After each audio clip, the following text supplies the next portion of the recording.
Friend, I saw this thing on social media today that compared this pandemic new way of normal to a storm.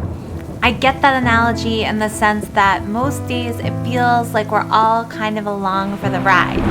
This time is being described as a dark time, a scary time, an uncertain time, and many of us feel tossed around by everything that's happening and is outside of our control. I don't like feeling tossed about or directionless, and lately I'm finding hope and purpose in the reminder that someday soon this storm will pass. The sun will rise on a new day, and we'll all be able to step outside of our houses again and move about in the world once more.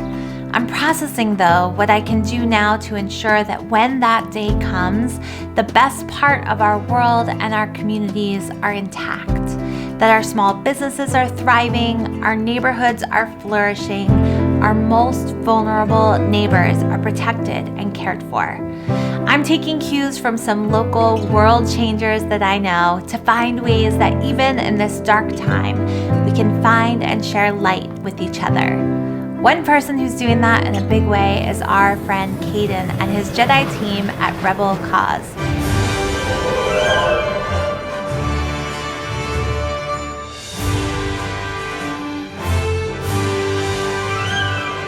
They're using their passion and influence to make an impact, providing food, shelter, community, and support where it's needed most. Sweet, how are you?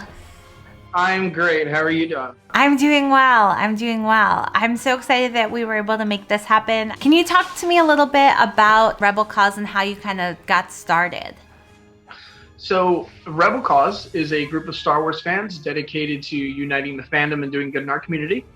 We do that by having Star Wars themed events where we raise money for the local homeless and for people recovering from addiction. We got started because I was watching an episode of Star Wars Rebels, which is one of the animated shows. And in the very first episode, the rebels, who are the good guys, break into an Imperial base, and you think they're stealing weapons or something like that. And it turns out they're actually stealing food to feed the homeless on the planet. Who wants free grub?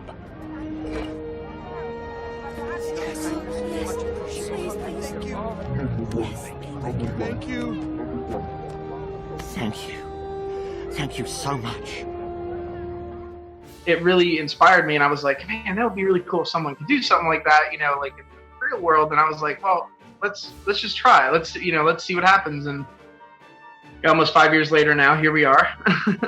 That's incredible. And now, since everything happened as far as COVID-19, it looks almost as if you guys just sort of taken off and taken this to a whole new level. How can you kind of explain that turn of events? It's crazy. The day after essential businesses got shut down, I immediately went out and started getting food to be able to start making meals, because I figured a lot of the homeless wouldn't have the resources that they had prior to the pandemic. Right. And I had called the mayor, who is amazing. She has been a huge, huge advocate for us. When I spoke to her, she was incredibly supportive of us. Through the other people I met through the mayor, they're like, listen, we're opening this day center and we need someone to run it. I'd never done it before, but that was the pipeline dream, Right. And, so I was just like, we'll do it. We'll figure it out. And it's always been my motto with all this. It's like, if I'm not nervous about doing something, then I'm not doing enough. Because when you're doing something new, you're always a little nervous. You know what I mean? Sure. So we just keep being a little nervous about it. It's a good thing, because we're building and growing. And where are you guys? What's the location? It's at Crossroads Mennonite Church. They've been lucky enough to open their doors and let Rebel Cause take over and use the space and run it out of there. So we just finished week 2 of the day shelter. It's been amazing. The city is hugely supportive of us. Everybody seems to be happy. Inside the day shelter, we're watching a lot of Star Wars movies. Nice. We have Disney Plus in there, so we watch a lot of movies together. We have a whole coffee station, a ton of different snacks from a little library set up. Every day we have new things that people can take, like personal hygiene products or socks. little essentials. I do notice in your social media posts, like you take a certain level of pride in like what it is that you're serving. And I just find that really, I don't even, like there's just a humanity to that. It just feels like if I was cooking for my family, I might take a similar post and put it out there and be like, hey, this is what I made for my family. We are going to love this tonight. And that's what your posts feel like to me. You know what's funny? Tell me. That's my mom. And so my day job is I'm a chef. Yeah. Well, before all this anyway, who knows what it'll be after this, but we're not cooking anything that we wouldn't eat. We're making like our great-great-grandmother's family recipes and serving. You know, we're not just whipping together crap and sending it out, you know. Our menu last week, we had like a really good like chicken stir fry. We had my grandmother's chicken corn noodle soup recipe, my grandmother's ham and string beans and potatoes recipe. Like, it's all the food that we would actually, it's stuff I ate growing up and still eat, you know? Right. So there is like a pride to it because we all love to cook.